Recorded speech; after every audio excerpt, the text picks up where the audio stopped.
ಮಾನಿಲ ಶ್ರೀ ದುರ್ಗಾ ಮಹಾಲಕ್ಷ್ಮಿ ಕ್ಷೇತ್ರದ ಸನ್ನಿಧಿ ನಡೆಯುತ್ತಂಥ ಈ ಒಂದು ಕಾರ್ಯಕ್ರಮದಲ್ಲಿ ಎಲ್ಲ ಧಾರ್ಮಿಕ ಮತ್ತು ಸಾಮಾಜಿಕ ಕಾರ್ಯಕ್ರಮದ ನೇತೃತ್ವ ವಹಿಸಿಕೊಂಡು ನಮಗೆಲ್ಲರಿಗೂ ಕೂಡ ಆಶೀರ್ವಾದ ಮತ್ತು ದಿಕ್ಸಂಜೆ ನೀಡಿರುವಂತಹ ನಮಗೆ ಅತ್ಯಂತ ಗೌರವಿತರು ಅತ್ಯಂತ ಆತ್ಮೀಯರು ಮಾರ್ಗದರ್ಶಕರಾಗಿರುವಂತಹ ಪರಮ ಪೂಜ್ಯ ಮಾನಿಲ ಸ್ವಾಮೀಜಿಯವರ ಆಶೀರ್ವಾದ ಬೇಡಿಕೊಂಡು ಅತ್ಯಂತ ಸಂತೋಷವಾಗ್ತದೆ ಇವತ್ತಿನ ಈ ಕಾರ್ಯಕ್ರಮದಲ್ಲಿ ಭಾಗವಹಿಸಲಿಕ್ಕೆ. ಬಹುಶಃ ಇವತ್ತು ಬೆಳಿಗ್ಗೆ ಬಂದು ಕ್ಷೇತ್ರದಲ್ಲಿ ಬೇರೆ ಬೇರೆ ನನ್ನ ಕ್ಷೇತ್ರ ವ್ಯಾಪ್ತಿಯಲ್ಲಿ ಬೇರೆ ಬೇರೆ ಕಾರ್ಯಕ್ರಮಕ್ಕಿದ್ದರೂ ಕೂಡ ಈ ಒಂದು ಸಮಯದಲ್ಲಿ ಪರಮ ಪೂಜ್ಯ ಸ್ವಾಮೀಜಿಯವರು ಆಹ್ವಾನಿಸಿದಾಗ ನಾನು ಬಂದಿದ್ದರೆ ಅದು ಸ್ವಾಮೀಜಿಯವರ ಪ್ರೀತಿ ವಿಶ್ವಾಸ ನನ್ನಲ್ಲಿ ತಂದು ನಿಲ್ಲಿಸಿದೆ ಅಂತ ಹೇಳಲಿಕ್ಕೆ ನಾನು ಇವತ್ತು ಬಯಸ್ತೇನೆ. ಅದಕ್ಕಾಗಿ ಸ್ವಾಮೀಜಿಯವರ ಆಶೀರ್ವಾದ ನಾನು ಇವತ್ತು ಬೇಡಿಕೊಂಡು ದೀರ್ಘವಾಗಿ ಮಾತಾಡದೆ ಬಹುಶಃ ಇವತ್ತು ಸಾಮಾಜಿಕ ಮತ್ತು ಧಾರ್ಮಿಕ ಒಂದು ಮತ್ತು ಆಧ್ಯಾತ್ಮಿಕವಾಗಿ ತನ್ನ ನೇತೃತ್ವವನ್ನು ಬಹುಶಃ ಮಾನಿಲ ಮತ್ತು ವಿಟ್ಲ ಮತ್ತು ಪರಿಸರಕ್ಕೆ ಮಾತ್ರ ಅಲ್ಲ, ಕರಾವಳಿಯ ಉದ್ದಗಲಕ್ಕೂ ತಮ್ಮ ದಿಕ್ಸೂಚಿ ಸಂದೇಶ, ತನ್ನ ವಿಶೇಷವಾದ ಒಂದು ಮಾರ್ಗದರ್ಶನ ಮತ್ತು ವಿಶೇಷವಾದ ಆ ಒಂದು ಪ್ರೋತ್ಸಾಹದ ಮೂಲಕ ಸಾಮಾಜಿಕವಾದ ಪರಿವರ್ತನೆಗೆ ಸಮಾಜದಲ್ಲಿ ಒಂದು ಒಗ್ಗಟ್ಟಾಗಿ ಮುಂದೆ ತಗೊಂಡು ಹೋಗಲಿಕ್ಕೆ ಮಾನಿಲ ಸ್ವಾಮೀಜಿಯವರ ಒಂದು ದೊಡ್ಡ ಮಟ್ಟದ ಕೊಡುಗೆ ಇದೆ ಅಂತ ಹೇಳಲಿಕ್ಕೆ ನಾನು ಇವತ್ತು ಬಯಸ್ತೇನೆ. ಅದೇ ರೀತಿ ನಮ್ಮ ಯಾವುದೇ ಒಂದು ಕಾರ್ಯಕ್ರಮ ಕೂಡ ಯಾವುದೇ ಒಂದು ಸಂದರ್ಭದಲ್ಲಿ ಕ್ಷೇತ್ರದ ಸಂದರ್ಭದಲ್ಲಿ ಕೂಡ ಪರಮ ಸ್ವಾಮೀಜಿಯವರು ತಮ್ಮ ಸಮಯ ಮೀಸಲಿಟ್ಟುಕೊಂಡು ಬಂದು ನಮಗೆ ಆಶೀರ್ವಾದ ಮಾಡಿ ನಮಗೆಲ್ಲರೂ ಕೂಡ ಇವತ್ತು ಸಂದೇಶವನ್ನು ಕೊಟ್ಟಿದ್ದಾರೆ ಅಂತ ಹೇಳಲಿಕ್ಕೆ ಕೂಡ ನಾನು ಇವತ್ತು ಬಯಸುವಂಥದ್ದು. ಅಂಥ ಒಂದು ಪ್ರೀತಿ ಗೌರವಾದಂಥ ಸ್ವಾಮೀಜಿಯ ಈ ಒಂದು ಕ್ಷೇತ್ರ ಮನಿಲ ಈ ಒಂದು ಗ್ರಾಮದ ಒಂದು ಸಾಮಾಜಿಕ ಮತ್ತು ಧಾರ್ಮಿಕ ಮತ್ತು ಅಭಿವೃದ್ಧಿಯ ಪರಿವರ್ತನೆಗೆ ದೊಡ್ಡ ಮಟ್ಟದ ಕೊಡುಗೆ ಈ ಒಂದು ಕ್ಷೇತ್ರ ಕೊಟ್ಟಿದೆ ಅಂತ ಹೇಳಲಿಕ್ಕೆ ನಾನು ಇವತ್ತು ಬಯಸುವಂಥದ್ದು. ಅದಕ್ಕಾಗಿ ಸ್ವಾಮೀಜಿಯವರ ಈ ಒಂದು ಧಾರ್ಮಿಕ ಕ್ಷೇತ್ರದಿಂದ ಧಾರ್ಮಿಕ ಸಾಮಾಜಿಕ ಆಧ್ಯಾತ್ಮಿಕವಾಗಿ ಜನಪ್ರೀತಿ ವಿಶ್ವಾಸ ನೆಮ್ಮದಿಯಿಂದಿರಲು ಏನೆಲ್ಲ ಯೋಜನೆ ಪರಮ ಸ್ವಾಮೀಜಿ ಹಮ್ಮಿಕೊಂಡಿದ್ದಾರೆ. ನಾನೊಬ್ಬ ಸಹೋದರನಾಗಿ ಜನಪ್ರತಿನಿಧಿಯಾಗಿ ಮಂತ್ರಿಯಾಗಿ ನಮ್ಮಿಂದ ಆಗುವಂಥ ಎಲ್ಲ ರೀತಿಯ ಸಹಕಾರವನ್ನು ಖಂಡಿತವಾಗಿ ನಾನು ಕೊಡ್ತೇನೆ ಅಂತ ಕೂಡ ಹೇಳಲಿಕ್ಕೆ ನಾನು ಇವತ್ತು ಬಯಸ್ತೇನೆ. ನಾನು ಬಹುಶಃ ಅವುಗಳು ಮಾತು ಹೇಳ್ತಾ ಇದ್ದೆ, ಯಾಕೆಂದರೆ ಮತ್ತು ಮಾಲ ಎಂಬ ಪ್ರದೇಶ ನಮ್ಗೆ ಈ ಸಣ್ಣದಿಂದಲೂ ಭಾಳ ಪ್ರೀತಿ. ಯಾಕಂತ ಹೇಳಿದರೆ ನಾನು ರಜೆಯಲ್ಲಿದ್ದಾಗ ನಮ್ಗೆ 1 ತಿಂಗಳ ರಜೆ ಇದ್ದಂಥ ಸಂದರ್ಭದಲ್ಲಿ ನನ್ನ 10-15 ದಿವಸ ಪರಿಯಲ್ ತರ್ಕ ನಮ್ಮ ತೋಟದ ಅಂಗಡಿಯಲ್ಲಿ ನಾನು ಅಲ್ಲಿದ್ದೆ. ಇನ್ನು 15 ದಿವಸ ಬಹುಶಃ ಇಲ್ಲಿ ಮಾಲದಲ್ಲಿ ನಮಗೆ ತೋಟ ಇತ್ತು. ಆವಾಗ ಈ ಕಾರಲ್ಲಿ ಅಂಬಾಸಿಡರ್ ಕಾರಲ್ಲಿ ಬರೋದು ಮಣ್ಣಿನ ರಸ್ತೆ ಸ್ಟಾರ್ಟಿಂಗ್ ಅದು ಅಲ್ಲಿ ನಿಂತು ಅದನ್ನು ದೂಡಿಕೊಂಡ್ಲ ಬರೋ, ಯಾಕೆಂದರೆ ಅದು ಹೋಗೋದಿಲ್ಲ. ಇದು ಆವಾಗ ಇದು ಎಷ್ಟು ವರ್ಷದಿಂದ ಅಂತ ಹೇಳಿದರೆ 78, 79 ಸ್ಟೋರಿ 80. ಆವಾಗ ಇನ್ನೊಂದು ಬಸ್ ಬರಬೇಕಾದ್ರೆ ಆ ಕಡೆಯಿಂದ ಬರಬೇಕು, ಈ ಕಡೆ ಬರ್ತಾಯಿಲ್ಲ. ಒಂದು ಕಡೆ ಬಸ್ ತಿರುಗಿ ಮತ್ತು ಆ ಕಡೆ ನಡ್ಕೊಂಡು ಹೋಗಬೇಕಿತ್ತು. ಸೊ ಇಲ್ಲೆಲ್ಲ ಅದು ಬೆಳಿಗ್ಗೆ ಎದ್ದು ಗದ್ದೆಯಲ್ಲಿ ಬಹುಶಃ ನಾವು ತಗೊಂಡು ಹೋಗುವಂಥದ್ದು, ಬಹುಶಃ ಇವತ್ತು ನೇಜಿ ನಡುವಂಥದ್ದು, ಬೆಳಗ್ಗೆ ಬಹುಶಃ ರೇಷ್ಮೆ ಗೂಡು ಅಕ್ಕಿಯ ತಿರುಗುವ ಅಲ್ಲಿ ಮಿಷಿನ್ ಎಲ್ಲವೂ ಕೂಡ ಬಹುಶಃ ಮತ್ತು ತೋಟದಲ್ಲಿ ಎಲ್ಲ ಒಂದು ಹಲವಾರು ಕೆರೆ ಇತ್ತು. ತೋಟ ಸಾಧಾರಣ 10 ಕೆರೆಗಳಿತ್ತು, ಒಂದಕ್ಕೊಂದು ಬೇರೆ ಬೇರೆ. ಅವತ್ತಿನ ಕಾಲದಲ್ಲೇ ಈ ಕೆರೆಯಲ್ಲಿ ಆ ಹಾವು ಈ ಹಾವೆಲ್ಲ ನೋಡಿಕೊಳ್ಳೋದು, ಬೆಳಿಗ್ಗೆ ಎದ್ದು ಹೋಗೋ ಭಾಳ ಪ್ರೀತಿ ನಮಗೆ. ಏನು ಬರೋ ಪೆರಂಕಾಯಿಗೆ ಅವನ ಪೇರು ಅದು ಬೇರೆ ಬೇರೆ ಕಲರ್ ಇದು ಅದು ಹಣ್ಣು. ಅದ್ರ ಜೊತೆ ಇದೆಲ್ಲ ಸಣ್ಣದಿಂದಲೇ ನಮ್ಮ ವ್ಯಕ್ತಿತ್ವವನ್ನು ಬೆಳೆಸಿಕೊಳ್ಳಲಿಕ್ಕೆ ದೊಡ್ಡ ಮಟ್ಟದ ಕೊಡುಗೆ ಈ ಕ್ಷೇತ್ರ ಕೂಡ ಇವತ್ತು ಕೊಟ್ಟಿದೆ. ಅದಕ್ಕೆ ಬರುವಾಗ ನಾನು ಹೇಳಿದೆ ವಿಚಾರ ನಮ್ಮ ಕೇಳ್ತಾ ಇವತ್ತು ಬರ್ತಾ ಇದೆ. ಅದ ಕಾರಣ ಬಹುಶಃ ಈ ಕ್ಷೇತ್ರದವೇ ಇವತ್ತು ಒಂದು ಸ್ವಾಮೀಜಿ ಎದ್ದುಕೊಂಡು ಈ ಕಾರ್ಯಕ್ರಮಕ್ಕಂತ ಮಾಡೋ ಸಂದರ್ಭದಲ್ಲಿ ನಮ್ಮ ಈ ವ್ಯಕ್ತಿತ್ವ ಬೆಳೆಸಿಕೊಳ್ಳಿಕ್ಕೆ ಕೂಡ ನಮಗೆ ದೊಡ್ಡ ಮಟ್ಟದ ಅವಕಾಶ ಮಾಡಿ ಇವತ್ತು ಕೊಟ್ಟಿದೆ. ನಾನು ಬಹುಶಃ ಧಾರ್ಮಿಕ ಸಾಮಾಜಿಕ ಜೊತೆಯಲ್ಲಿ ಸೌಹಾರ್ದಕ್ಕೆ ವಿಶೇಷವಾದ ಮಹತ್ವವನ್ನು ಇವತ್ತು ಪರಮ ಪೂಜ್ಯ ಸ್ವಾಮೀಜಿಯವರ ಈ ಕ್ಷೇತ್ರ ಹಮ್ಮಿಕೊಂಡಿದೆ. ಅದಕ್ಕೆ ಬಹುಶಃ ಇವತ್ತು ನಿಜವಾಗಿ ಒಂದು ಭಾರತದ ಒಂದು ದೇಶದ ವಿಶ್ವದ ಸಂಸ್ಕೃತಿಯನ್ನು ಎಲ್ಲಿ ನಾವು ನೋಡಬೇಕಂತ ಹೇಳಿದರೆ ಅದು ಭಾರತದ ಸಂಸ್ಕೃತಿಯ ಸಾರವನ್ನು ನೋಡಿದರೆ ಅದೊಂದು ವಿಶ್ವದ ಸಂಸ್ಕೃತಿ ಅಂತ ನಮ್ಗೆ ಕಾಣ್ತದಂತೆ. ಭಾರತದ ಸಂಸ್ಕೃತಿಯ ಸಾರ ಎಲ್ಲಿ ಕಾಣಬೇಕಂತ ಹೇಳಿದರೆ ಅದು ಕರ್ನಾಟಕ ಸಂಸ್ಕೃತಿಯ ಸಾರವನ್ನು ನೋಡಬೇಕಂತೆ. ಕರ್ನಾಟಕದ ಸಂಸ್ಕೃತಿಯ ಸಾರ ಎಲ್ಲಿ ನೋಡಬೇಕಂತ ಹೇಳಿದರೆ ಅದು ದಕ್ಷಿಣ ಕನ್ನಡ ಜಿಲ್ಲೆಯ ಸಂಸ್ಕೃತಿಯ ಸಾರವನ್ನು ನೋಡಬೇಕಂತೆ. ನಮ್ಮ ದಕ್ಷಿಣ ಕನ್ನಡ ಜಿಲ್ಲೆಯ ಸಾಂಸ್ಕೃತಿಕ ಸಾರ ನಮಗೆ ಎಲ್ಲಿ ಕಾಣಲಿಕ್ಕೆ ಸಿಗ್ತದೆ ಅಂತ ಹೇಳಿದರೆ ಅದು ಇವತ್ತು ಶ್ರೀ ಕ್ಷೇತ್ರ ಮನಿಲ ಧಾಮ ನಮಗೆ ಕಾಣಲಿಕ್ಕೆ ಸಿಗ್ತದೆ ಅಂತ ಹೇಳಲಿಕ್ಕೆ ನಾನು ಇವತ್ತು ಬಯಸ್ತೇನೆ. ಎಲ್ಲ ಜಾತಿ ಎಲ್ಲ ಮತ್ತೆಲ್ಲ ವರ್ಗದವರು ಒಗ್ಗಟ್ಟಾಗಿದ್ದುಕೊಂಡು ಪ್ರೀತಿ ವಿಶ್ವಾಸದಿಂದ ಹೋಗುವಂಥ ಮತ್ತು ನೆಮ್ಮದಿ ಜೀವನ ಕಲಿಯುವಂಥಕ್ಕೆ ಏನೆಲ್ಲ ಒಂದು ದಿಕ್ಸೂಚಿ ಸಂದೇಶ ನೀಡಬೇಕಾ ಅದು ಇವತ್ತು ಪರಮ ಪೂಜ್ಯ ಸ್ವಾಮೀಜಿಯವರು ನಮಗೆ ಕೊಡ್ತಾ ಇದ್ದಾರೆ ಅಂತ ಹೇಳಲಿಕ್ಕೆ ನಾನು ಇವತ್ತು ಬಯಸ್ತೇನೆ. ಅದು ಭಾರಿ ಕಷ್ಟದ ಕೆಲಸ. ಯಾಕಂತ ಹೇಳಿದರೆ ಒಂದು ನಿಂತು ಒಬ್ಬನ ಪರವಾಗಿ ಮಾತಾಡಬೇಕಾದ್ರೆ ಎಷ್ಟು ಬೇಕಾದರೂ ಮಾತಾಡೋದು, ಅದಕ್ಕೆ ಲೈಸೆನ್ಸ್ ಇಲ್ಲ. ಹೇಗೆ ಬೇಕಾದರೂ ಮಾತಾಡಿಕೊಂಡು ಹೋಗ್ಬೋದು, ಏನು ಬೇಕಾದರೂ ಮಾತಾಡಿಕೊಂಡು ಹೋಗ್ಬೋದು. ಈ ಕಡೆ ನಿಂತು ಈ ಕಡೆ ಮಾತಾಡಬೇಕು, ಇನ್ನೊಬ್ಬನ ಬಗ್ಗೆ ಮಾತಾಡಬೇಕಾದ್ರೆ ಏನು ಬೇಕಾದರೂ ಮಾತಾಡ್ಬೋದು, ಅದಕ್ಕೆ ಲೈಸೆನ್ಸ್ ಅಗತ್ಯ ಇಲ್ಲ, ಬಾಯಿಗೆ ಬಂದಾಗೆ ಮಾತಾಡ್ಬೋದು. ಆದ ಮಧ್ಯದಲ್ಲಿ ನಿಂತು ನನಗೆ ನೀವು ಬೇಕು, ನನಗೆ ನೀವು ಬೇಕು, ನಾವು ಜೊತೆ ಹೋಗಬೇಕು, ನಾವು ಒಗ್ಗಟ್ಟಾಗಿ ಭಾರತೀಯರಾಗಿ ಒಗ್ಗಟ್ಟಾಗಿ ಹೋಗಬೇಕಂತೇಳಿ ಎಲ್ಲ ಜೊತೆಯಲ್ಲಿ ಹೊಟ್ಟು ತೆಕೊಂಡು ಹೋಗ್ತಾರಲ್ಲ, ಅದು ಭಾರಿ ಸುಲಭದ ಕೆಲಸ ಅಲ್ಲ, ಭಾರಿ ಕಷ್ಟದ ಕೆಲಸ. ಅದು ನೀವು ಎಷ್ಟೇ ಕಷ್ಟ ಆದರೂ ಕೂಡ ಅದನ್ನು ಕೈ ಬಿಡಬಾರ್ದು ಅಂತ ಹೇಳಿ ನಾವು ಕಲಕಲಿನ ಕೇಳಲಿಕ್ಕೆ ನಾನು ಇವತ್ತು ಬಯಸ್ತೇನೆ. ಅದೇ ನಮ್ಮ ದೇಶಕ್ಕೆ ದೊಡ್ಡ ಮಟ್ಟದ ಶಕ್ತಿ ಅಂತ ಹೇಳಲಿಕ್ಕೆ ನಾನು ಇವತ್ತು ಇಚ್ಛಿಸುವಂಥದ್ದು. ಭಾರತ ದೇಶವನ್ನು ವಿಶ್ವದವು ನಮ್ಮನ್ನು ಗೌರವಿಸದಿದ್ದರೆ ಅದು ಬಹುಶಃ ನಮ್ಮ ಒಗ್ಗಟ್ಟು, ವಿವಿಧ ಭಾಷೆ, ವಿವಿಧ ಜಾತಿ, ವಿವಿಧ ವರ್ಗ, ವಿವಿಧ ಕಲರ್, ವಿವಿಧ ಹೈಟ್ ಇದೆಲ್ಲ ಕ್ರೋಢೀಕರಿಸಿದ್ರು ಕೂಡ ನಾವೆಲ್ಲರೂ ಕೂಡ ಭಾರತೀಯರಂತ ಒಗ್ಗಟ್ಟೆಂದು ಹೇಳ್ತೇವೆಲ್ಲ, ಅದೇ ನಮ್ಮ ದೇಶದ ದೊಡ್ಡ ಮಟ್ಟದ ಇವತ್ತು ಶಕ್ತಿ ಅಂತ ಹೇಳಲಿಕ್ಕೆ ನಾನು ಇವತ್ತು ಇಚ್ಛಿಸುವಂಥದ್ದು. ಅದಕ್ಕಾಗಿ ನನ್ನ ಕ್ಷೇತ್ರದಲ್ಲಿ ನಾನು ಯಾವಾಗಲೂ ಕೂಡ ಮಾತುವಾಗ ಎಲ್ಲರಿಗೂ ನಾನು ಹೇಳ್ತಾ ಇರ್ತೇನೆ, ನೋಡಿ, ನಾನು ಹುಟ್ಟುವಾಗ ಅದು ಯಾರೇ ಹುಟ್ಟುವಾಗಲೂ ಕೂಡ ಎಲ್ಲರ ಕುಟುಂಬಸ್ಥರ ದೊಡ್ಡ ಮಟ್ಟದ ಪ್ರಾರ್ಥನೆ ಏನು, ತಾಯಿ ಆರೋಗ್ಯವಂತರಾಗಿರಬೇಕು, ಮಗು ಆರೋಗ್ಯವಂತರಾಗಿರ್ಬೇಕಂತ 2 ಪಾಯಿಂಟ್ ಅಲ್ಲದೆ ಬೇರೆ ಯಾವುದೇ ವಿಚಾರ ಇಲ್ಲ. ಅದು ಯಾವ ಧರ್ಮದ ಡ್ರೈವರ್ ಇರಲಿ, ಯಾರ ಕಾರ್ ಇರಲಿ, ಯಾವ ಆಸ್ಪತ್ರೆ ಇರಲಿ, ಯಾವ ಜಾತಿಯ ಡಾಕ್ಟ್ರ್ ಇರಲಿ, ಯಾವ ಜಾತಿಯ ನರ್ಸ್ ಇರಲಿ, ಯಾವ ಜಾತಿಯ ಆಯ ಇರಲಿ, ಇದನ್ನು ಯಾರು ಕೂಡ ನೋಡೋದಿಲ್ಲ. ತಾಯಿ ಬದುಕಬೇಕು ಮತ್ತು ಬದುಕಬೇಕು ಒಂದೇ ಪಾಯಿಂಟ್ ಅಲ್ಲದೆ ಬೇರೆ ಎಲ್ಲಿಯೂ ಕೂಡ ಯಾವುದೇ ಒಂದು ವಿಚಾರ ಯಾರ ಹತ್ರ ಕೂಡ ಇಲ್ಲ. ಇನ್ನು ಹುಟ್ಟಿದ ನಂತರ ಎಲ್ಲ ಧರ್ಮದ ಮಗು ಕೂಡ ಕೂಗುವುದಲ್ಲದೆ ಬೇರೆ ಬೇರೆ ಶಬ್ದ ಎಲ್ಲಿಯೂ ಕೂಡ ಮಾಡೋದಿಲ್ಲ. ಅದೆಲ್ಲ ಮಗು ಕೂಡ ಕೂಗುವುದಲ್ಲದೆ ಬೇರೆ ಶಬ್ದ ಎಲ್ಲ ಮಾಡ್ತಾರೆ. ಬೇರೆ ಬೇರೆ ದೇವರಿದ್ದರೆ ಒಂದು ಮಗ ನೆಗಡ್ತಿತ್ತು, ಒಂದು ಮಗು ಕೂಗ್ತಿತ್ತು, ಒಂದೊಂದು ಬೇರೆ ಬೇರೆ ಶಬ್ದ ಮಾಡ್ತಿದ್ದು. ಅದೆಲ್ಲ ಕೂಡ ಒಂದೇ ಶಬ್ದ. ದೇವರು ಬಹುಶಃ ಹುಟ್ಟುವಾಗ ನಮಗೆಲ್ಲರಿಗೂ ಕೂಡ ಸಮಾನತೆಯಿಂದಲೇ ಹುಟ್ಟಿಸ ಅಂತೇಳಿ ಸ್ಪಷ್ಟ. ಇನ್ನು ಹುಟ್ಟಿದಂಥ ಮನುಷ್ಯನ ಆಕಾರದಲ್ಲಿ ನಮಗೆಲ್ಲರಿಗೂ ಕೂಡ 2 ಕಣ್ಣು ಮುಂದೆ, ಕಿವಿ ಸೈಡ್ನಲ್ಲಿ, ಮೂಗು ಮುಂದೆ, ಎಲ್ಲ ನಮ್ಮ ಆಕಾರ ಒಂದೇ ರೀತಿಯಿಂದ ಇದೆ. ಬೇರೆಯವರಾಗಿ ಬೇರೆ ಬೇರೆ ದೇವರಿದ್ದರೆ ಮೂಗೊಂದು ಸೈಡಲ್ಲಿ ಕೊಟ್ಟು, ಕಿವಿಯೊಂದು ಮೇಲೆ ಕೊಟ್ಟು, ಕಣ್ಣೊಂದು ಸೈಡಲ್ಲಿ ಬೇರೆ ಬೇರೆ ಆಕಾರ ಕೂಡ ನಿರ್ಮಾಣ ಮಾಡ್ತಿದ್ರು. ಸೊ ಮನುಷ್ಯನ ಆಕಾರದಲ್ಲಿ ಕೂಡ ದೇವರು ಎಲ್ಲಿ ಕೂಡ ತಾರತಮ್ಯ ನಮಗೆ ಕಾಣಲಿಕ್ಕೆ ಸಿಕ್ಕಲಿಲ್ಲ. ಇನ್ನು ಭಾವನಾತ್ಮಕ ಸಂಬಂಧದಲ್ಲಿ ನಿಮ್ಮ ಮುಂದೆ ಯಾರಾದರೂ ಕಷ್ಟದಲ್ಲಿ ಬಿದ್ದಿರಲಿ, ಅವನು ಯಾವ ಜಾತಿ, ಯಾವ ಧರ್ಮ, ವರ್ಗ ನೀವು ಯಾರು ಕೂಡ ನೋಡೋದಿಲ್ಲ. ಸಡನ್ನಾಗಿ ನಿಮ್ಮಿಂದ ಆಗುವಂಥ ಉಪಕಾರ ಮಾಡಲಿಕ್ಕೆ ತಕ್ಷಣ ಹೋಗುವಂಥ ಕೆಲಸ ಮಾಡ್ತೀವಿ. ಅಂದರೆ ದೇವರು ನಮಗೆ ಭಾವನಾತ್ಮಕವಾಗಿ ಕೂಡ ಒಂದೇ ರೀತಿಯಿಂದ ಇವತ್ತು ವ್ಯವಸ್ಥೆ ಕೊಟ್ಟಿದ್ದಾನೆ. ಸೊ ದೇವರು ನಮ್ಮ ಜೀವನದಲ್ಲಿ ದೇವರು ನಮಗೆ ಎಂದಿಗೂ ಕೂಡ ತಾರತಮ್ಯ ಮಾಡದಿರುವಾಗ ನಾವು ಮನುಷ್ಯರಾಗಿ ತಾರತಮ್ಯ ಮಾಡೋದು ಏಕೆಂತ ನಾವು ಇವತ್ತು ಆಲೋಚನೆ ಇವತ್ತು ಮಾಡಬೇಕಾಗ್ತದೆ. ಅದಕ್ಕಾಗಿ ಬಹುಶಃ ಇವತ್ತು ನಾವು ಈ ಭೂಮಿಯನ್ನು ಬಿಟ್ಟು ಹೋಗುವಾಗ ಎಲ್ಲರೂ ಕೂಡ ಬಿಳಿ ಬಟ್ಟೆ ಅಲ್ಲದೆ ಬೇರೆ ಕಲರ್ನ ಬಟ್ಟೆ ಎಲ್ಲಿಯೂ ಕೂಡ ಇಲ್ಲ. ಇಲ್ಲದ ಅಲ್ಲಿ ಗಲಾಟೆ ಆಗ್ತದೆ, ಆ ಬಟ್ಟೆ ಈ ಬಣ್ಣ ಅಂತೇಳಿ. ಯಾಕೆ ನಮಗೆಲ್ಲರಿಗೂ ಕೂಡ ದೇವರ ಹತ್ರ ಹೋಗುವ ಎಲ್ಲ ಬಿಳಿ ಬಟ್ಟೆಯಲ್ಲಿ ಹೋಗುವಂತ ನಾವು ಇವತ್ತು ಆಲೋಚನೆ ಮಾಡಬೇಕು. ಅದಕ್ಕೆ ದೇವರ ಮುಂದೆ ಎಲ್ಲ ಜಾತಿ, ಎಲ್ಲ ವರ್ಗದವರು ಕೂಡ ಎಲ್ಲರೂ ಕೂಡ ಸಮಾನರು ಅಂತ ಹೇಳಿ ಸ್ಪಷ್ಟವಾದ ಚಿತ್ರ ಅದು ನಮ್ಮ ಕಣ್ಣ ಮುಂದೆ ಸಿಕ್ಕಲಿಕ್ಕೆ ಬರ್ತದೆ. ನಾವು ಬೇರೆ ಬೇರೆ ಜಾತಿ, ಬೇರೆ ಬೇರೆ ಧರ್ಮದಲ್ಲಿ ಹುಟ್ಟಿರ್ಬೋದು. ನಮ್ಮ ಧರ್ಮನ ಆಚರಿಸಿಕೊಂಡು ಇನ್ನೊಬ್ಬ ಧರ್ಮ ವಿಶ್ವಾಸ ಇನ್ನೊಂದು ಧರ್ಮಕ್ಕೆ ಗೌರವ ಕೊಟ್ಟು ಎಲ್ಲ ಸಂಸ್ಕೃತಿಯನ್ನು ನಾವು ಅರ್ಥ ಮಾಡಿಕೊಂಡು ನಾವೆಲ್ಲರೂ ಕೂಡ ಸಂತೋಷದ ಜೀವನ ಮಾಡಿ ಭಾರತೀಯರೆಂಬ ಒಗ್ಗಟ್ಟಿನ ಹೋಗುವುದೇ ಬಲಿಷ್ಠ ಅಭಿವೃದ್ಧಿಯ ಕರ್ನಾಟಕ ಮತ್ತು ಬಲಿಷ್ಠದ ಭಾರತ, ಅದು ನಮ್ಮದೆಲ್ಲರ ಪ್ರಮುಖವಾದ ಗುರಿ ಇವತ್ತು ಆಗಬೇಕಂತ ಹೇಳಲಿಕ್ಕೆ ನಾನು ಇವತ್ತು ಬಯಸ್ತೇನೆ. ಧಾರ್ಮಿಕ ನಂಬಿಕೆ ಅದು ಎಂದಿಗೂ ಕೂಡ ದೌರ್ಬಲ್ಯವಲ್ಲ. ಧಾರ್ಮಿಕ ನಂಬಿಕೆ ನಮ್ಮ ಮಣ್ಣಿನ ದೊಡ್ಡ ಮಟ್ಟದ ಶಕ್ತಿ. ಯಾವುದೇ ಧರ್ಮದ ಸಂದೇಶವು ಕೂಡ ಅದು ಇನ್ನೊಬ್ಬನ ಮನಸ್ಸಿಗೆ ಮತ್ತು ಇನ್ನೊಬ್ಬನ ದೇಹಕ್ಕೆ ಗಾಯ ಮಾಡುವಂಥ ಕತ್ತಿ ಎಂದಿಗೂ ಕೂಡ ಆಗಲಿಕ್ಕೆ ಸಾಧ್ಯ ಇಲ್ಲ. ಪ್ರತಿಯೊಂದು ಧರ್ಮದ ಸಂದೇಶವು ಕೂಡ ಇನ್ನೊಬ್ಬನ ಮನಸ್ಸಿಗೆ ಮತ್ತು ಇನ್ನೊಬ್ಬನ ದೇಹದ ಗಾಯವನ್ನು ಗುಣಪಡಿಸುವಂಥ ಔಷಧ ಸಂದೇಶ ಅಂತ ಹೇಳಲಿಕ್ಕೆ ನಾನು ಇವತ್ತು ಬಯಸ್ತೇನೆ. ಆ ಸಂದೇಶ ನಮ್ಮ ಪ್ರತಿಯೊಬ್ಬರ ಸಂದೇಶ ಕೂಡ ಇವತ್ತು ಸಮಾಜಕ್ಕೆ ಆಗಬೇಕಂತ ಕೂಡ ಹೇಳಲಿಕ್ಕೆ ನಾನು ಇವತ್ತು ಇಚ್ಛಿಸುವಂಥದ್ದು. ಅದಕ್ಕೆ ಈ ರೀತಿಯ ಒಂದು ದೊಡ್ಡ ಮಟ್ಟದ ಸಂದೇಶವನ್ನು ಸಮಾಜಕ್ಕೆ ಇವತ್ತು ಅರ್ಪಿಸಿ ಬಹುಶಃ ಭಾರತ ದೇಶ ಅತ್ಯಂತ ಪ್ರೀತಿಯ ಸೋದರ ಸಮಾನತೆಯ ದೇಶ ಆಗಬೇಕಾದ್ರೆ ಅದು ಮಾನಿಲದಿಂದಲೇ ಇವತ್ತು ಪ್ರಾರಂಭ ಆಗಲಿ, ಅದು ಇಲ್ಲಿಂದಲೇ ಬಹುಶಃ ಪ್ರಾರಂಭ ಆಗಬೇಕಂತ ಕೂಡ ನಾನು ಹೇಳಲಿಕ್ಕೆ ನಾನು ಇವತ್ತು ಇಚ್ಛಿಸುವಂಥದ್ದು. ಅದಕ್ಕಾಗಿ ನಿಮಗೆಲ್ಲ ನಾನು ಆಮೇಲೆ ಸಲ್ಲಿಸಿಕೊಂಡು ಒಗ್ಗಟ್ಟೇ ನಮ್ಮ ದೇಶದ ದೊಡ್ಡ ಮಟ್ಟದ ಶಕ್ತಿ. ಒಗ್ಗಟ್ಟು ಅಂತ ಹೇಳಿದರೆ ಸಾಮರಸ್ಯ ಅಂತ ಹೇಳಿದರೆ ಭಿನ್ನಾಭಿಪ್ರಾಯ ಇಲ್ಲ ಅಂತಲ್ಲ. ಇಬ್ಬರು ಮನುಷ್ಯರು ಎಲ್ಲಿದ್ದಾರ, ಇಬ್ಬರು ಕುಟುಂಬರು ಎಲ್ಲಿದ್ದಾರ, ಇಬ್ಬರು ಸಮಸ್ಯೆ ಎಲ್ಲಿದೆ, ಅಲ್ಲಿ ಸಣ್ಣ ಪುಟ್ಟ ಭಿನ್ನಾಭಿಪ್ರಾಯ ಬರೋದು ಸ್ವಾಭಾವಿಕ. ಭಿನ್ನಾಭಿಪ್ರಾಯ ಬದಿಗಿಟ್ಟು ಸಾಮರಸ್ಯ ಇರಬೇಕಂತ ಹೇಳಿದರೆ ಸಾಧ್ಯನೇ ಇಲ್ಲ.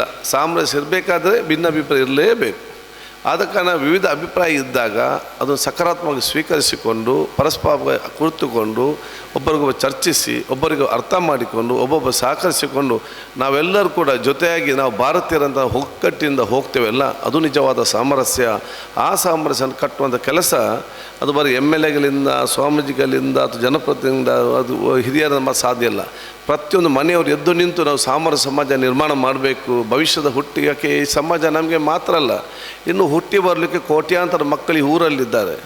ಇನ್ನು ಹುಟ್ಟಿ ಬರುವಂಥ ಮಕ್ಕಳಿಗೆ ಉತ್ತಮವಾದ ಸಮಾಜ ನಿರ್ಮಾಣ ಮಾಡಿಕೊಂಡು ಒಂದು ಸಾಮರಸ್ಯದ ಅಭಿವೃದ್ಧಿ ಪ್ರದೇಶ ನಿರ್ಮಾಣ ಮಾಡಿಕೊಡುವುದೇ ಅದು ನಮ್ಮ ಮುಖ್ಯ ಉದ್ದೇಶ. ಆ ಉದ್ದೇಶವೇ ಪರಮಪೂಜ್ಯ ಸ್ವಾಮೀಜಿಯವರು ಇವತ್ತು ಮಾನ್ಯತೆ ಮಾಡ್ತಾ ಇದ್ದಾರಂತ ಹೇಳಲಿಕ್ಕೆ ನಾನು ಇವತ್ತು ಬಯಸ್ತೇನೆ. ಬಹುಶಃ ನಾನು ದೀರ್ಘವಾಗಿ ಮಾತಾಡದೆ ಅತ್ಯಂತ ತಮ್ಮ ಪ್ರೀತಿಪೂರ್ವಕ ಮತ್ತು ಗೌರವಪೂರ್ವಕ ಒಂದು ಸನ್ಮಾನ ಬಹುಶಃ ಸ್ವೀಕರಿಸಿಕೊಂಡು ಅಧಿಕಾರ ಎಂದಿಗೂ ಕೂಡ ಶಾಶ್ವತವಲ್ಲ. ಅಧಿಕಾರ ಬರ್ತದೆ, ಅಧಿಕಾರ ಹೋಗ್ತದೆ. ಅದನ್ನು ನಾವು ಎಂದಿಗೂ ಕೂಡ ತಲೆಯಲ್ಲಿಟ್ಟುಕೊಂಡು ಹೋಗಲಿಲ್ಲ. ನಮ್ಮ ಅಧಿಕಾರ ಬರೀ ಕೆಲಸದಲ್ಲಿ ಮಾತ್ರ ತೋರಿಸಬೇಕು ಹೊರತು ಅದನ್ನು ತಲೆಯಲ್ಲಿ ಹೊತ್ತುಕೊಳ್ಳುವಂಥ ವ್ಯಕ್ತಿತ್ವ ಕೂಡ ಅದು ನನಗೆ ಇಲ್ಲ ಅಂತ ಬಹುಶಃ ಭಾಳ ಸ್ಪಷ್ಟವಾಗಿ ನಾನು ಹೇಳಲಿಕ್ಕೆ ನಾನು ಇವತ್ತು ಬಯಸ್ತೇನೆ. ಅದಕ್ಕಾಗಿ ಬಹುಶಃ ನಾವು ಇದ್ದಂಥ ಸಂದರ್ಭದಲ್ಲಿ ಪ್ರೀತಿ ವಿಶ್ವಾಸ ಸೋದರತ್ಮಕಂತ ಹೋಗುವಂಥ ಅವಕಾಶ ನಮ್ಮೆಲ್ಲರಿಂದ ಆಗಲಿ. ಬಹುಶಃ ಇವತ್ತಿನ ಕಾಲದಲ್ಲಿ ನಾನು ಬಹುಶಃ ಮಂತ್ರಿಯಾಗಿದ್ದಂಥ ಸಂದರ್ಭದಲ್ಲಿ ನಿಮ್ಮ ಯಾರಿಗೂ ಕೂಡ ನಿಮಗೆಲ್ಲರಿಗೂ ಯಾವುದೇ ಒಂದು ಸಂದರ್ಭದಲ್ಲಿ ಯಾವುದೇ ಒಂದು ಸಮಸ್ಯೆ ಇದ್ದಲ್ಲಿ ಯಾವುದೇ ಒಂದು ವಿಚಾರ ಇದ್ದಲ್ಲಿ ನಮ್ಮ ಕಚೇರಿ 24 ಗಂಟೆ ಅದಕ್ಕೆ ತೆರೆದಿಟ್ಟಿದೆ. ಯಾವುದೇ ಸಂದರ್ಭದಲ್ಲಿ ಕೂಡ ನಮ್ಮ ಸಂಪರ್ಕಿಸಿದೆ ನಾವು ಮುಂದೆ ನಿಂತು ನಮ್ಮೆಲ್ಲರ ರೀತಿಯ ಸಹಕಾರ ಖಂಡಿತವಾಗಿ ನಿಮಗೆ ಕೊಡ್ತೇನೆ ಅಂತ ಕೂಡ ಹೇಳಲಿಕ್ಕೆ ನಾನು ಇವತ್ತು ಬಯಸ್ತೇನೆ. ಬಹುಶಃ ನಾನು ನಿಮಗೆಲ್ಲರಿಗೂ ವಿಶೇಷದ ಅಭಿನಂದನೆ ಸಲ್ಲಿಸಿಕೊಂಡು ಪರಮಪೂಜ್ಯ ಸ್ವಾಮೀಜಿಯವರ ಆ ಸಂದೇಶ ನಿಮ್ಗೆ ಏನಿದೆಯಾ, ಪರಮಪೂಜ್ಯ ಸ್ವಾಮೀಜಿಯವರ ವ್ಯಕ್ತಿತ್ವ ಏನಿದೆಯಾ ಆ ವ್ಯಕ್ತಿತ್ವ ಬಹುಶಃ ನಾವೆಲ್ಲ ಯುವಕರಿಗೆ ದೊಡ್ಡ ಮಟ್ಟದ ಪ್ರೇರಣೆ ಪ್ರೋತ್ಸಾಹ ಆಗುವಂಥ ಅವಕಾಶ ಆಗಲಿ. 100ಕ್ಕೆ 100 ಪರಮಪೂಜ್ಯ ಸ್ವಾಮೀಜಿಗಳ ವ್ಯಕ್ತಿತ್ವ ನಮ್ಮ ಮೈಗೂಡಿಸಿಕೊಳ್ಳಿ ಆಗದಿದ್ದರೂ ಕೂಡ ಕಿಂಚಿತ್ ಆದರೂ ಕೂಡ ಮೈಗೂಡಿಸಿಕೊಂಡು ಸರ್ವರ ಪ್ರೀತಿಗೆ ಪಾತ್ರರಾಗುವಂಥ ವ್ಯಕ್ತಿತ್ವ ನಮಗೆಲ್ಲರಿಗೂ ಕೂಡ ಬರಲಿ ಅಂತ ನಾನು ಇವತ್ತು ಕೇಳಿಕೊಂಡು ನಿಮಗೆಲ್ಲ ನನ್ನ ಅಭಿನಂದನೆ ಶುಭ ಸಲ್ಲಿಸಿ ನಿಮ್ಮೆಲ್ಲ ಸಮಸ್ಯೆ ಏನಿದೆಯಾ ನಿಮ್ಮೆಲ್ಲ ಕಷ್ಟ ಏನಿದೆಯಾ ಖುಷಿ ಅದು ಬಹುಶಃ ಎಲ್ಲ ಸಮಸ್ಯೆಯನ್ನು ದೂರ ಮಾಡುವಂಥ ಶಕ್ತಿ ಈ ಒಂದು ಬಹುಶಃ ಈ ಒಂದು ಕ್ಷೇತ್ರ ದುರ್ಗಮಹಾಲಕ್ಷ್ಮಿ ಪವಿತ್ರ ಕ್ಷೇತ್ರ ಇವತ್ತು ಆಗಲಿ ಅಂತ ಕೂಡ ನಾನು ಹೇಳಲಿಕ್ಕೆ ನಾನು ಇವತ್ತು ಬಯಸಿ ನಿಮ್ಮೆಲ್ಲರ ಆಶೀರ್ವಾದ ನಾನು ಇವತ್ತು ಕೇಳಿಕೊಂಡಂತ ನಿಮ್ಮೆಲ್ಲರ ಸಹಕಾರಕ್ಕೂ ಮುಂದೆ ನಾನು ಯಾಚಿಸಿಕೊಂಡು ನನ್ನ ಮಿನಿಸ್ಟ್ರಿಯಲ್ಲಿ ಏನಾದರೂ ಉತ್ತಮವಾದ ಕೆಲಸ ಮಾಡಬೇಕಾದ್ರೆ ನಿಮ್ಮ ಸಲಹೆ ಸೂಚನೆ ಕೂಡ ಪಡೆದುಕೊಳ್ಳಿಕ್ಕೆ ನಾನು ತಯಾರಿದ್ದೆ ಅಂತ ಹೇಳಿಕೊಳ್ಳುತ್ತಾ ನನ್ನ 2 ಮಾತು ಮುಗಿಸ್ತೇನೆ. ಜೈ ಹಿಂದ್, ಜೈ ಕರ್ನಾಟಕ. ಮಾನ್ಯ ಶ್ರೀ ದುರ್ಗಾ ಮಹಾಲಕ್ಷ್ಮಿ ಕ್ಷೇತ್ರದ ಸನ್ನಿಧಿ ನಡೆಯುತ್ತಂಥ ಈ ಒಂದು ಕಾರ್ಯಕ್ರಮದಲ್ಲಿ ಎಲ್ಲ ಧಾರ್ಮಿಕ ಮತ್ತು ಸಾಮಾಜಿಕ ಕಾರ್ಯಕ್ರಮದ ನೇತೃತ್ವ ವಹಿಸಿಕೊಂಡು ನಮಗೆಲ್ಲರಿಗೂ ಕೂಡ ಆಶೀರ್ವಾದ ಮತ್ತು ದಿಕ್ಸಂಜೆ ನೀಡಿರುವಂತಹ ನಮಗೆ ಅತ್ಯಂತ ಗೌರವಿತರು ಅತ್ಯಂತ ಆತ್ಮೀಯರು ಮಾರ್ಗದರ್ಶಕರಾಗಿರುವಂತಹ ಪರಮ ಪೂಜ್ಯ ಮಾಲಿನ ಸ್ವಾಮೀಜಿಯವರ ಆಶೀರ್ವಾದ ಬೇಡಿಕೊಂಡು ವೇದಿಕೆ ಮೇಲೆ ಉಪಸ್ಥಿತವಂಥ ನಮ್ಮ ಬ್ಲಾಕಿನ ಅಧ್ಯಕ್ಷರು ನಮ್ಮ ಸನ್ಮಿತರು ಕುರ್ನಾ ಗ್ರಾಮ ಪಂಚಾಯತ್ ಮಾಜಿ ಅಧ್ಯಕ್ಷ ಅಂತ ಪ್ರಶಾಂತ್ ಕಾಜವರವರೇ, ವೇದಿಕೆ ಮೇಲೆ ಉಪಸ್ಥಿತವಂಥ ಗೌರವಂಥ ಹರೀಶ್ ರವರೇ, ಪುರುಷೋತ್ತಮರವರೇ, ರೇವತಿ ಪೆರ್ನರವರೇ, ಪ್ರತಿಷ್ಠಾ ಅಹಮದ್ ಕುಟುಂಬದ ರಜಾಕ್ ರವರೇ, ತುಳು ಚಾವಡಿ ಇದರ ಅಧ್ಯಕ್ಷ ಅಂದ ವಿಶ್ವ ರೈರವರೇ, ಅದೇ ರೀತಿ ವೇದಿಕೆ ಮೇಲೆ ಉಪಸ್ಥಿತವಂಥ ಸಾಮಾಜಿಕ ಮುಖಂಡ ಶ್ರೀಧರ್ ಅವರೇ, ಅದೇ ರೀತಿ ಮಹೇಶ್ ಅವರೇ, ಮುಂದಿರುವ ಎಲ್ಲ ಗುರು ಹಿರಿಯರೇ, ಸೋದರರೇ, ಆತ್ಮ ಮಿತ್ರರೇ, ಈ ಒಂದು ಕ್ಷೇತ್ರದ ಇನ್ನಿತ ಸಿಬ್ಬಂದಿ ಮತ್ತು ಭಕ್ತಾದಿ ವರ್ಗದವರೇ, ಅತ್ಯಂತ ಸಂತೋಷವಾಗ್ತದೆ ಇವತ್ತಿನ ಈ ಕಾರ್ಯಕ್ರಮದಲ್ಲಿ ಭಾಗವಹಿಸಲಿಕ್ಕೆ. ಬಹುಶಃ ಇವತ್ತು ಬೆಳಿಗ್ಗೆ ಬಂದು ಕ್ಷೇತ್ರದಲ್ಲಿ ಬೇರೆ ಬೇರೆ ನನ್ನ ಕ್ಷೇತ್ರ ವ್ಯಾಪ್ತಿಯಲ್ಲಿ ಬೇರೆ ಬೇರೆ ಕಾರ್ಯಕ್ರಮಕ್ಕಿದ್ದರೂ ಕೂಡ ಈ ಒಂದು ಸಮಯದಲ್ಲಿ ಪರಮಪೂಜ್ಯ ಸ್ವಾಮೀಜಿಯವರು ಆಹ್ವಾನಿಸಿದಾಗ ನಾನು ಬಂದಿದ್ದರೆ ಅದು ಸ್ವಾಮೀಜಿಯವರ ಪ್ರೀತಿ ವಿಶ್ವಾಸ ನನ್ನಲ್ಲಿ ತಂದು ನಿಲ್ಲಿಸಿದೆ ಅಂತ ಹೇಳಲಿಕ್ಕೆ ನಾನು ಇವತ್ತು ಬಯಸ್ತೇನೆ.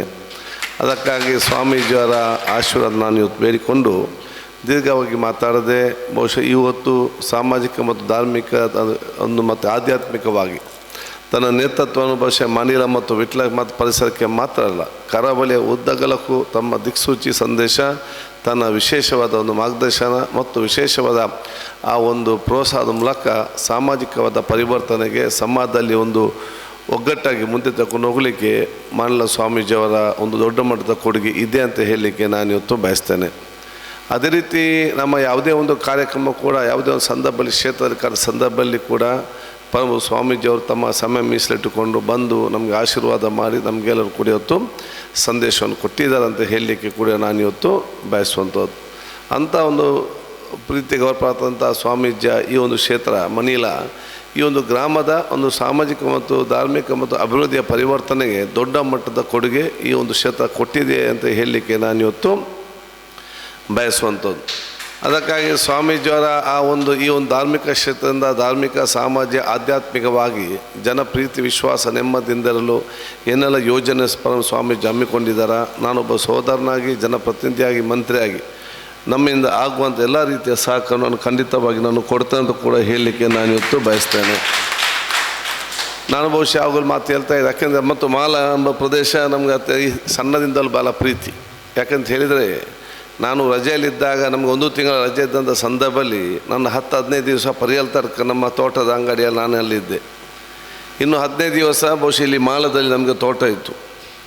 ಆವಾಗ ಈ ಕಾರಲ್ಲಿ ಅಂಬಾಸಿಡರ್ ಕಾರಲ್ಲಿ ಬರೋದು ಮಣ್ಣಿನ ರಸ್ತೆ ಸ್ಟಾರ್ಟಿಂಗ್ ಅದು ಅಲ್ಲಿ ನಿಂತು ಅದನ್ನು ದೂಡಿಕೊಂಡ್ಲ ಬರೋ, ಯಾಕೆಂದರೆ ಅದು ಹೋಗೋದಿಲ್ಲ. ಇದು ಆವಾಗ ಇದು ಎಷ್ಟು ವರ್ಷದಿಂದ ಅಂತ ಹೇಳಿದರೆ 78-79 ಸ್ಟೋರಿ 80.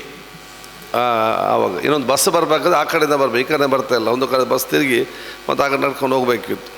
ಸೊ ಇಲ್ಲೆಲ್ಲ ಅದು ಬೆಳಿಗ್ಗೆ ಎದ್ದು ಗದ್ದೆಯಲ್ಲಿ ಬಹುಶಃ ನಾವು ತಗೊಂಡು ಹೋಗುವಂಥದ್ದು, ಬಹುಶಃ ಇವತ್ತು ನೇಜಿ ನಡುವಂಥದ್ದು, ಬೆಳಗ್ಗೆ ಬಹುಶಃ ರೇಷ್ಮೆ ಗೂಡು ಅಕ್ಕಿಯ ತಿರುಗುವ ಅಲ್ಲಿ ಮಿಷಿನ್ ಎಲ್ಲವೂ ಕೂಡ ಬಹುಶಃ ಮತ್ತು ತೋಟದಲ್ಲಿ ಎಲ್ಲ ಒಂದು ಹಲವಾರು ಕೆರೆ ಇತ್ತು. ತೋಟ ಸಾಧಾರಣ 10 ಕೆರೆಗಳಿತ್ತು ಒಂದಕ್ಕೊಂದು ಬೇರೆ ಬೇರೆ.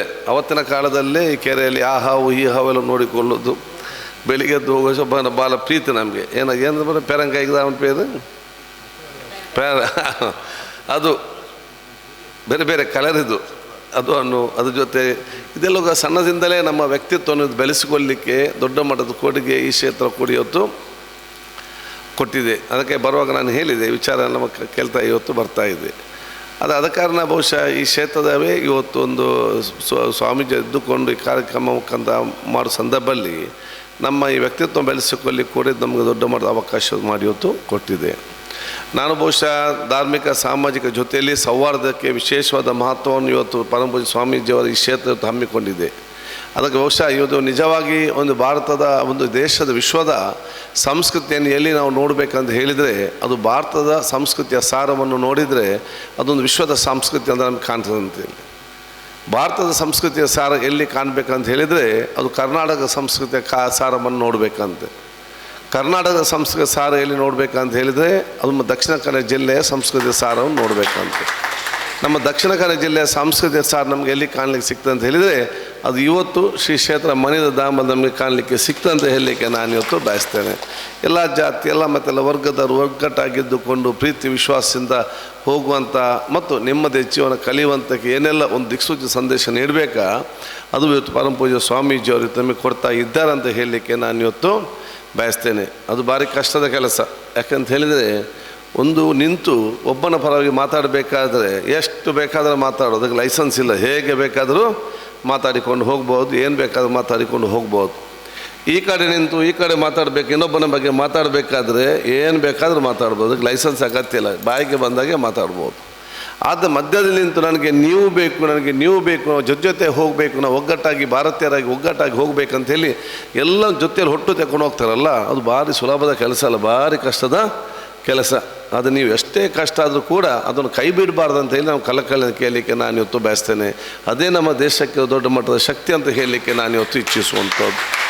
ಭಾರತ ದೇಶವನ್ನು ವಿಶ್ವದವು ನಮ್ಮನ್ನು ಗೌರವಿಸದಿದ್ದರೆ ಅದು ಬಹುಶಃ ನಮ್ಮ ಒಗ್ಗಟ್ಟು, ವಿವಿಧ ಭಾಷೆ, ವಿವಿಧ ಜಾತಿ, ವಿವಿಧ ವರ್ಗ, ವಿವಿಧ ಕಲರ್, ವಿವಿಧ ಹೈಟ್ ಇದೆಲ್ಲ ಕ್ರೋಢೀಕರಿಸಿದ್ರು ಕೂಡ ನಾವೆಲ್ಲರೂ ಕೂಡ ಭಾರತೀಯರಂಥ ಒಗ್ಗಟ್ಟೆಂದು ಹೇಳ್ತೇವೆಲ್ಲ, ಅದೇ ನಮ್ಮ ದೇಶದ ದೊಡ್ಡ ಮಟ್ಟದ ಇವತ್ತು ಶಕ್ತಿ ಅಂತ ಹೇಳಲಿಕ್ಕೆ ನಾನು ಇವತ್ತು ಇಚ್ಛಿಸುವಂಥದ್ದು. ಅದಕ್ಕಾಗಿ ನನ್ನ ಕ್ಷೇತ್ರದಲ್ಲಿ ನಾನು ಯಾವಾಗಲೂ ಕೂಡ ಮಾತುವಾಗ ಎಲ್ಲರಿಗೂ ನಾನು ಹೇಳ್ತಾ ಇರ್ತೇನೆ, ನೋಡಿ ನಾನು ಹುಟ್ಟುವಾಗ ಅದು ಯಾರೇ ಹುಟ್ಟುವಾಗಲೂ ಕೂಡ ಎಲ್ಲರ ಕುಟುಂಬಸ್ಥರ ದೊಡ್ಡ ಮಟ್ಟದ ಪ್ರಾರ್ಥನೆ ಏನು, ತಾಯಿ ಆರೋಗ್ಯವಂತರಾಗಿರಬೇಕು, ಮಗು ಆರೋಗ್ಯವಂತರಾಗಿರ್ಬೇಕಂತ 2 ಪಾಯಿಂಟ್ ಅಲ್ಲದೆ ಬೇರೆ ಯಾವುದೇ ವಿಚಾರ ಇಲ್ಲ. ಅದು ಯಾವ ಧರ್ಮದ ಡ್ರೈವರ್ ಇರಲಿ, ಯಾರ ಕಾರ್ ಇರಲಿ, ಯಾವ ಆಸ್ಪತ್ರೆಯಲ್ಲಿ ಯಾವ ಜಾತಿಯ ಡಾಕ್ಟ್ರ್ ಇರಲಿ, ಯಾವ ಜಾತಿಯ ನರ್ಸ್ ಇರಲಿ, ಯಾವ ಜಾತಿಯ ಆಯ ಇರಲಿ, ಇದನ್ನು ಯಾರು ಕೂಡ ನೋಡೋದಿಲ್ಲ. ತಾಯಿ ಬದುಕಬೇಕು ಮತ್ತು ಬದುಕಬೇಕು ಒಂದೇ ಪಾಯಿಂಟ್ ಅಲ್ಲದೆ ಬೇರೆ ಎಲ್ಲಿಯೂ ಕೂಡ ಯಾವುದೇ ಒಂದು ವಿಚಾರ ಯಾರ ಹತ್ರ ಕೂಡ ಇಲ್ಲ. ಇನ್ನು ಹುಟ್ಟಿದ ನಂತರ ಎಲ್ಲ ಧರ್ಮದ ಮಗು ಕೂಡ ಕೂಗುವುದಲ್ಲದೆ ಬೇರೆ ಬೇರೆ ಶಬ್ದ ಎಲ್ಲಿಯೂ ಕೂಡ ಮಾಡೋದಿಲ್ಲ. ಅದೆಲ್ಲ ಮಗು ಕೂಡ ಕೂಗುದಲ್ಲದೆ ಬೇರೆ ಶಬ್ದ ಎಲ್ಲ ಮಾಡ್ತಾರೆ. ಬೇರೆ ಬೇರೆ ದೇವರಿದ್ದರೆ ಒಂದು ಮಗ ನೆಗಡ್ತಿತ್ತು, ಒಂದು ಮಗು ಕೂಗ್ತಿತ್ತು, ಒಂದೊಂದು ಬೇರೆ ಬೇರೆ ಶಬ್ದ ಮಾಡ್ತಿದ್ದು. ಅದೆಲ್ಲ ಕೂಡ ಒಂದೇ ಶಬ್ದ. ದೇವರ ಬಹುಶಃ ಹುಟ್ಟುವಾಗ ನಮಗೆಲ್ಲರಿಗೂ ಕೂಡ ಸಮಾನತೆಯಿಂದಲೇ ಹುಟ್ಟಿಸ ಅಂತೇಳಿ ಸ್ಪಷ್ಟ. ಇನ್ನು ಹುಟ್ಟಿದಂಥ ಮನುಷ್ಯನ ಆಕಾರದಲ್ಲಿ ನಮಗೆಲ್ಲರಿಗೂ ಕೂಡ 2 ಕಣ್ಣು ಮುಂದೆ, ಕಿವಿ ಸೈಡ್ನಲ್ಲಿ, ಮೂಗು ಮುಂದೆ, ಎಲ್ಲ ನಮ್ಮ ಆಕಾರ ಒಂದೇ ರೀತಿಯಿಂದ ಇದೆ. ಬೇರೆಯವರಾಗಿ ಬೇರೆ ಬೇರೆ ದೇವರಿದ್ದರೆ ಮೂಗೊಂದು ಸೈಡಲ್ಲಿ ಕೊಟ್ಟು, ಕಿವಿಯೊಂದು ಮೇಲೆ ಕೊಟ್ಟು, ಕಣ್ಣೊಂದು ಸೈಡಲ್ಲಿ ಬೇರೆ ಬೇರೆ ಆಕಾರ ಕೂಡ ನಿರ್ಮಾಣ ಮಾಡ್ತಿದ್ರು. ಸೊ ಮನುಷ್ಯನ ಆಕಾರದಲ್ಲಿ ಕೂಡ ದೇವರು ಎಲ್ಲಿ ಕೂಡ ತಾರತಮ್ಯ ನಮಗೆ ಕಾಣಲಿಕ್ಕೆ ಸಿಕ್ಕಲಿಲ್ಲ. ಇನ್ನು ಭಾವನಾತ್ಮಕ ಸಂಬಂಧದಲ್ಲಿ ನಿಮ್ಮ ಮುಂದೆ ಯಾರಾದರೂ ಕಷ್ಟದಲ್ಲಿ ಬಿದ್ದಿರಲಿ, ಅವನು ಯಾವ ಜಾತಿ ಯಾವ ಧರ್ಮ ವರ್ಗ ನೀವು ಯಾರು ಕೂಡ ನೋಡೋದಿಲ್ಲ, ಸಡನ್ನಾಗಿ ನಿಮ್ಮಿಂದ ಆಗುವಂಥ ಉಪಕಾರ ಮಾಡಲಿಕ್ಕೆ ತಕ್ಷಣ ಹೋಗುವಂಥ ಕೆಲಸ ಮಾಡ್ತೀವಿ. ಅಂದರೆ ದೇವರು ನಮಗೆ ಭಾವನಾತ್ಮಕವಾಗಿ ಕೂಡ ಒಂದೇ ರೀತಿಯಿಂದ ಇವತ್ತು ವ್ಯವಸ್ಥೆ ಕೊಟ್ಟಿದ್ದಾನೆ. ಸೊ ದೇವರು ನಮ್ಮ ಜೀವನದಲ್ಲಿ ದೇವರು ನಮಗೆ ಎಂದಿಗೂ ಕೂಡ ತಾರತಮ್ಯ ಮಾಡದಿರುವಾಗ ನಾವು ಮನುಷ್ಯರಾಗಿ ತಾರತಮ್ಯ ಮಾಡೋದು ಏಕೆಂತ ನಾವು ಇವತ್ತು ಆಲೋಚನೆ ಇವತ್ತು ಮಾಡಬೇಕಾಗ್ತದೆ. ಅದಕ್ಕಾಗಿ ಬಹುಶಃ ಇವತ್ತು ನಾವು ಈ ಭೂಮಿಯನ್ನು ಬಿಟ್ಟು ಹೋಗುವಾಗ ಎಲ್ಲರೂ ಕೂಡ ಬಿಳಿ ಬಟ್ಟೆ ಅಲ್ಲದೆ ಬೇರೆ ಕಲರ್ನ ಬಟ್ಟೆ ಎಲ್ಲಿಯೂ ಕೂಡ ಇಲ್ಲದ ಅಲ್ಲಿ ಗಲಾಟೆ ಆಗ್ತದೆ, ಆ ಬಟ್ಟೆ ಈ ಬಣ್ಣ ಅಂತೇಳಿ. ಯಾಕೆ ನಮಗೆಲ್ಲರಿಗೂ ಕೂಡ ದೇವರ ಹತ್ರ ಹೋಗುವ ಎಲ್ಲ ಬಿಳಿ ಬಟ್ಟೆಯಲ್ಲಿ ಹೋಗುವಂತ ನಾವು ಇವತ್ತು ಆಲೋಚನೆ ಮಾಡಬೇಕು. ಅದಕ್ಕೆ ದೇವರ ಮುಂದೆ ಎಲ್ಲ ಜಾತಿ ಎಲ್ಲ ವರ್ಗದವರು ಕೂಡ ಎಲ್ಲರೂ ಕೂಡ ಸಮಾನರು ಹೇಳಿ ಸ್ಪಷ್ಟವಾದ ಚಿತ್ರ ಅದು ನಮ್ಮ ಕಣ್ಣ ಮುಂದೆ ಸಿಕ್ಕಲಿಕ್ಕೆ ಬರ್ತದೆ. ನಾವು ಬೇರೆ ಬೇರೆ ಜಾತಿ ಬೇರೆ ಬೇರೆ ಧರ್ಮದಲ್ಲಿ ಹುಟ್ಟಿರ್ಬೋದು, ನಮ್ಮ ಧರ್ಮನ ಆಚರಿಸಿಕೊಂಡು ಇನ್ನೊಬ್ಬ ಧರ್ಮ ಇನ್ನೊಂದು ಧರ್ಮಕ್ಕೆ ಗೌರವ ಕೊಟ್ಟು ಎಲ್ಲ ಸಂಸ್ಕೃತಿಯನ್ನು ನಾವು ಅರ್ಥ ಮಾಡಿಕೊಂಡು ನಾವೆಲ್ಲರೂ ಕೂಡ ಸಂತೋಷದ ಜೀವನ ಮಾಡಿ ಭಾರತೀಯರೆಂಬ ಒಗ್ಗಟ್ಟಿನ ಹೋಗುವುದೇ ಬಲಿಷ್ಠ ಅಭಿವೃದ್ಧಿಯ ಕರ್ನಾಟಕ ಮತ್ತು ಬಲಿಷ್ಠದ ಭಾರತ, ಅದು ನಮ್ಮದೆಲ್ಲರ ಪ್ರಮುಖವಾದ ಗುರಿ ಇವತ್ತು ಆಗಬೇಕಂತ ಹೇಳಲಿಕ್ಕೆ ನಾನು ಇವತ್ತು ಬಯಸ್ತೇನೆ. ಧಾರ್ಮಿಕ ನಂಬಿಕೆ ಅದು ಎಂದಿಗೂ ಕೂಡ ದೌರ್ಬಲ್ಯವಲ್ಲ. ಧಾರ್ಮಿಕ ನಂಬಿಕೆ ನಮ್ಮ ಮಣ್ಣಿನ ದೊಡ್ಡ ಮಟ್ಟದ ಶಕ್ತಿ. ಯಾವುದೇ ಧರ್ಮದ ಸಂದೇಶವು ಕೂಡ ಅದು ಇನ್ನೊಬ್ಬನ ಮನಸ್ಸಿಗೆ ಮತ್ತು ಇನ್ನೊಬ್ಬನ ದೇಹಕ್ಕೆ ಗಾಯ ಮಾಡುವಂಥ ಕತ್ತಿ ಎಂದಿಗೂ ಕೂಡ ಆಗಲಿಕ್ಕೆ ಸಾಧ್ಯ ಇಲ್ಲ. ಪ್ರತಿಯೊಂದು ಧರ್ಮದ ಸಂದೇಶವು ಕೂಡ ಇನ್ನೊಬ್ಬನ ಮನಸ್ಸಿಗೆ ಮತ್ತು ಇನ್ನೊಬ್ಬನ ದೇಹದ ಗಾಯವನ್ನು ಗುಣಪಡಿಸುವಂಥ ಔಷಧ ಸಂದೇಶ ಅಂತ ಹೇಳಲಿಕ್ಕೆ ನಾನು ಇವತ್ತು ಬಯಸ್ತೇನೆ. ಆ ಸಂದೇಶ ನಮ್ಮ ಪ್ರತಿಯೊಬ್ಬರ ಸಂದೇಶ ಕೂಡ ಇವತ್ತು ಸಮಾಜಕ್ಕೆ ಆಗಬೇಕಂತ ಕೂಡ ಹೇಳಲಿಕ್ಕೆ ನಾನು ಇವತ್ತು ಇಚ್ಛಿಸುವಂಥದ್ದು. ಅದಕ್ಕೆ ಈ ರೀತಿಯ ಒಂದು ದೊಡ್ಡ ಮಟ್ಟದ ಸಂದೇಶವನ್ನು ಸಮಾಜಕ್ಕೆ ಇವತ್ತು ಅರ್ಪಿಸಿ ಬಹುಶಃ ಭಾರತ ದೇಶ ಅತ್ಯಂತ ಪ್ರೀತಿಯ ಸೋದರ ಸಮಾನತೆಯ ದೇಶ ಆಗಬೇಕಾದ್ರೆ ಅದು ಮಾನಿಲದಿಂದಲೇ ಇವತ್ತು ಪ್ರಾರಂಭ ಆಗಲಿ, ಅದು ಇಲ್ಲಿಂದಲೇ ಬಹುಶಃ ಪ್ರಾರಂಭ ಆಗಬೇಕಂತ ಕೂಡ ನಾನು ಹೇಳಲಿಕ್ಕೆ ನಾನು ಇವತ್ತು ಇಚ್ಛಿಸುವಂಥದ್ದು. ಅದಕ್ಕಾಗಿ ನಿಮಗೆಲ್ಲ ನಾನು ಆಮೇಲೆ ಸಲ್ಲಿಸಿಕೊಂಡು ಒಗ್ಗಟ್ಟೇ ನಮ್ಮ ದೇಶದ ದೊಡ್ಡ ಮಟ್ಟದ ಶಕ್ತಿ. ಒಗ್ಗಟ್ಟು ಅಂತ ಹೇಳಿದರೆ ಸಾಮರಸ್ಯ ಅಂತ ಹೇಳಿದರೆ ಭಿನ್ನಾಭಿಪ್ರಾಯ ಇಲ್ಲ ಅಂತಲ್ಲ. ಇಬ್ಬರು ಮನುಷ್ಯರು ಎಲ್ಲಿದ್ದಾರ, ಇಬ್ಬರು ಕುಟುಂಬರು ಎಲ್ಲಿದ್ದಾರ, ಇಬ್ಬರು ಸಮಸ್ಯೆ ಎಲ್ಲಿದೆ, ಅಲ್ಲಿ ಸಣ್ಣ ಪುಟ್ಟ ಭಿನ್ನಾಭಿಪ್ರಾಯ ಬರೋದು ಸ್ವಾಭಾವಿಕ. ಭಿನ್ನಾಭಿಪ್ರಾಯ ಬದಿಗಿಟ್ಟು ಸಾಮರಸ್ಯ ಇರಬೇಕಂತ ಹೇಳಿದರೆ ಸಾಧ್ಯನೇ ಇಲ್ಲ. ಸಾಮರಸ್ಯ ಇರಬೇಕಾದ್ರೆ ಭಿನ್ನಾಭಿಪ್ರಾಯ ಇರಲೇಬೇಕು. ಅದಕ್ಕೆ ನಾವು ವಿವಿಧ ಅಭಿಪ್ರಾಯ ಇದ್ದಾಗ ಅದನ್ನು ಸಕಾರಾತ್ಮಕವಾಗಿ ಸ್ವೀಕರಿಸಿಕೊಂಡು ಪರಸ್ಪರ ಕುಳಿತುಕೊಂಡು ಒಬ್ಬರಿಗೊಬ್ಬ ಚರ್ಚಿಸಿ ಒಬ್ಬರಿಗೆ ಅರ್ಥ ಮಾಡಿಕೊಂಡು ಒಬ್ಬೊಬ್ಬ ಸಹಕರಿಸಿಕೊಂಡು ನಾವೆಲ್ಲರೂ ಕೂಡ ಜೊತೆಯಾಗಿ ನಾವು ಭಾರತೀಯರಂಥ ಒಗ್ಗಟ್ಟಿನಿಂದ ಹೋಗ್ತೇವೆಲ್ಲ, ಅದು ನಿಜವಾದ ಸಾಮರಸ್ಯ. ಆ ಸಾಮರಸ್ಯನ ಕಟ್ಟುವಂಥ ಕೆಲಸ ಅದು ಬರೀ MLAಗಳಿಂದ ಸ್ವಾಮೀಜಿಗಳಿಂದ ಅಥವಾ ಜನಪ್ರತಿನಿಧಿಯಿಂದ ಅದು ಹಿರಿಯರ ಸಾಧ್ಯ ಇಲ್ಲ. ಪ್ರತಿಯೊಂದು ಮನೆಯವರು ಎದ್ದು ನಿಂತು ನಾವು ಸಾಮರಸ್ಯ ಸಮಾಜ ನಿರ್ಮಾಣ ಮಾಡಬೇಕು. ಭವಿಷ್ಯದ ಹುಟ್ಟಿಗೆ ಈ ಸಮಾಜ ನಮಗೆ ಮಾತ್ರ ಅಲ್ಲ, ಇನ್ನು ಹುಟ್ಟಿ ಬರಲಿಕ್ಕೆ ಕೋಟ್ಯಾಂತರ ಮಕ್ಕಳು ಊರಲ್ಲಿದ್ದಾರೆ. ಇನ್ನು ಹುಟ್ಟಿ ಬರುವಂಥ ಮಕ್ಕಳಿಗೆ ಉತ್ತಮವಾದ ಸಮಾಜ ನಿರ್ಮಾಣ ಮಾಡಿಕೊಂಡು ಒಂದು ಸಾಮರಸ್ಯದ ಅಭಿವೃದ್ಧಿ ಪ್ರದೇಶ ನಿರ್ಮಾಣ ಮಾಡಿಕೊಡುವುದೇ ಅದು ನಮ್ಮ ಮುಖ್ಯ ಉದ್ದೇಶ. ಆ ಉದ್ದೇಶವೇ ಪರಮಪೂಜ್ಯ ಸ್ವಾಮೀಜಿಯವರು ಇವತ್ತು ಮಾನ್ಯತೆ ಮಾಡ್ತಾ ಇದ್ದಾರಂತ ಹೇಳಲಿಕ್ಕೆ ನಾನು ಇವತ್ತು ಬಯಸ್ತೇನೆ. ಬಹುಶಃ ನಾನು ದೀರ್ಘವಾಗಿ ಮಾತಾಡದೆ ಅತ್ಯಂತ ತಮ್ಮ ಪ್ರೀತಿಪೂರ್ವಕ ಮತ್ತು ಗೌರವಪೂರ್ವಕ ಒಂದು ಸನ್ಮಾನ ಬಹುಶಃ ಸ್ವೀಕರಿಸಿಕೊಂಡು ಅಧಿಕಾರ ಎಂದಿಗೂ ಕೂಡ ಶಾಶ್ವತವಲ್ಲ. ಅಧಿಕಾರ ಬರ್ತದೆ, ಅಧಿಕಾರ ಹೋಗ್ತದೆ. ಅದನ್ನು ನಾವು ಎಂದಿಗೂ ಕೂಡ ತಲೆಯಲ್ಲಿಟ್ಟುಕೊಂಡು ಹೋಗಲಿಲ್ಲ. ನಮ್ಮ ಅಧಿಕಾರ ಬರೀ ಕೆಲಸದಲ್ಲಿ ಮಾತ್ರ ತೋರಿಸಬೇಕು ಹೊರತು ಅದನ್ನು ತಲೆಯಲ್ಲಿ ಹೊತ್ತುಕೊಳ್ಳುವಂಥ ವ್ಯಕ್ತಿತ್ವ ಕೂಡ ಅದು ನನಗೆ ಇಲ್ಲ ಅಂತ ಬಹುಶಃ ಭಾಳ ಸ್ಪಷ್ಟವಾಗಿ ನಾನು ಹೇಳಲಿಕ್ಕೆ ನಾನು ಇವತ್ತು ಬಯಸ್ತೇನೆ. ಅದಕ್ಕಾಗಿ ಬಹುಶಃ ನಾವು ಇದ್ದಂಥ ಸಂದರ್ಭದಲ್ಲಿ ಪ್ರೀತಿ ವಿಶ್ವಾಸ ಸೋದರತ್ಮಕಂದು ಹೋಗುವಂಥ ಅವಕಾಶ ನಮ್ಮೆಲ್ಲರಿಂದ ಆಗಲಿ. ಬಹುಶಃ ಇವತ್ತಿನ ಕಾಲದಲ್ಲಿ ನಾನು ಬಹುಶಃ ಮಂತ್ರಿಯಾಗಿದ್ದಂಥ ಸಂದರ್ಭದಲ್ಲಿ ನಿಮ್ಮ ಯಾರಿಗೂ ಕೂಡ ನಿಮಗೆಲ್ಲರಿಗೂ ಯಾವುದೇ ಒಂದು ಸಂದರ್ಭದಲ್ಲಿ ಯಾವುದೇ ಒಂದು ಸಮಸ್ಯೆ ಇದ್ದಲ್ಲಿ ಯಾವುದೇ ಒಂದು ವಿಚಾರ ಇದ್ದಲ್ಲಿ ನಮ್ಮ ಕಚೇರಿ 24 ಗಂಟೆ ಅದಕ್ಕೆ ತೆರೆದಿಟ್ಟಿದೆ. ಯಾವುದೇ ಸಂದರ್ಭದಲ್ಲಿ ಕೂಡ ನಮ್ಮ ಸಂಪರ್ಕಿಸಿದೆ ನಾವು ಮುಂದೆ ನಿಂತು ನಮ್ಮೆಲ್ಲರ ರೀತಿಯ ಸಹಕಾರ ಖಂಡಿತವಾಗಿ ನಮಗೆ ಕೊಡ್ತೇನೆ ಅಂತ ಕೂಡ ಹೇಳಲಿಕ್ಕೆ ನಾನು ಇವತ್ತು ಬಯಸ್ತೇನೆ. ಬಹುಶಃ ನಾನು ನಿಮಗೆಲ್ಲರಿಗೂ ವಿಶೇಷದ ಅಭಿನಂದನೆ ಸಲ್ಲಿಸಿಕೊಂಡು ಪರಮಪೂಜ್ಯ ಸ್ವಾಮೀಜಿಯವರ ಆ ಸಂದೇಶ ನಿಮ್ಗೆ ಏನಿದೆಯಾ ಪರಮಪೂಜ್ಯ ಸ್ವಾಮೀಜಿಯವರ ವ್ಯಕ್ತಿತ್ವ ಏನಿದೆ ಆ ವ್ಯಕ್ತಿತ್ವ ಬಹುಶಃ ನಾವೆಲ್ಲ ಯುವಕರಿಗೆ ದೊಡ್ಡ ಮಟ್ಟದ ಪ್ರೇರಣೆ ಪ್ರೋತ್ಸಾಹ ಆಗುವಂಥ ಅವಕಾಶ ಆಗಲಿ. 100ಕ್ಕೆ 100 ಪರಮಪೂಜ್ಯ ಸ್ವಾಮೀಜಿಗಳ ವ್ಯಕ್ತಿತ್ವ ನಮ್ಮ ಮೈಗೂಡಿಸಿಕೊಳ್ಳಿ ಆಗದಿದ್ದರೂ ಕೂಡ ಕಿಂಚಿತ್ತಾದರೂ ಕೂಡ ಮೈಗೂಡಿಸಿಕೊಂಡು ಸರ್ವರ ಪ್ರೀತಿಗೆ ಪಾತ್ರರಾಗುವಂಥ ವ್ಯಕ್ತಿತ್ವ ನಮಗೆಲ್ಲರಿಗೂ ಕೂಡ ಬರಲಿ ಅಂತ ನಾನು ಇವತ್ತು ಕೇಳಿಕೊಂಡು ನಿಮಗೆಲ್ಲ ನನ್ನ ಅಭಿನಂದನೆ ಶುಭ ಸಲ್ಲಿಸಿ, ನಿಮ್ಮೆಲ್ಲ ಸಮಸ್ಯೆ ಏನಿದೆ, ನಿಮ್ಮೆಲ್ಲ ಕಷ್ಟ ಏನಿದೆ ಅನ್ನೋ ಖುಷಿ ಅದು ಬಹುಶಃ ಎಲ್ಲ ಸಮಸ್ಯೆಯನ್ನು ದೂರ ಮಾಡುವಂಥ ಶಕ್ತಿ ಈ ಒಂದು ಬಹುಶಃ ಈ ಒಂದು ಕ್ಷೇತ್ರ ದುರ್ಗಮಹಾಲಕ್ಷ್ಮಿ ಪರಿಶುದ್ಧ ಕ್ಷೇತ್ರ ಒಂದು ಇವತ್ತು ಆಗಲಿ ಅಂತ ಕೂಡ ನಾನು ಹೇಳಲಿಕ್ಕೆ ನಾನು ಇವತ್ತು ಬಯಸಿ ನಿಮ್ಮೆಲ್ಲರ ಆಶೀರ್ವಾದ ನಾನು ಇವತ್ತು ಕೇಳಿಕೊಂಡಂತ ನಿಮ್ಮೆಲ್ಲರ ಸಹಕಾರಕ್ಕೂ ನಮ್ಮ ಮುಂದೆ ನಾನು ಯಾಚಿಸಿಕೊಂಡು ನನ್ನ ಮಿನಿಸ್ಟ್ರಿಯಲ್ಲಿ ಏನಾದರೂ ಉತ್ತಮವಾದ ಕೆಲಸ ಮಾಡಬೇಕಾದ್ರೆ ನಿಮ್ಮ ಸಲಹೆ ಸೂಚನೆ ಕೂಡ ಪಡೆದುಕೊಳ್ಳಿಕ್ಕೆ ನಾನು ತಯಾರಿದ್ದೆ ಅಂತ ಹೇಳಿಕೊಳ್ಳುತ್ತಾ ನನ್ನ ಎರಡು ಮಾತು ಮುಗಿಸ್ತೇನೆ. ಜೈ ಹಿಂದ್, ಜೈ ಕರ್ನಾಟಕ. Thank you.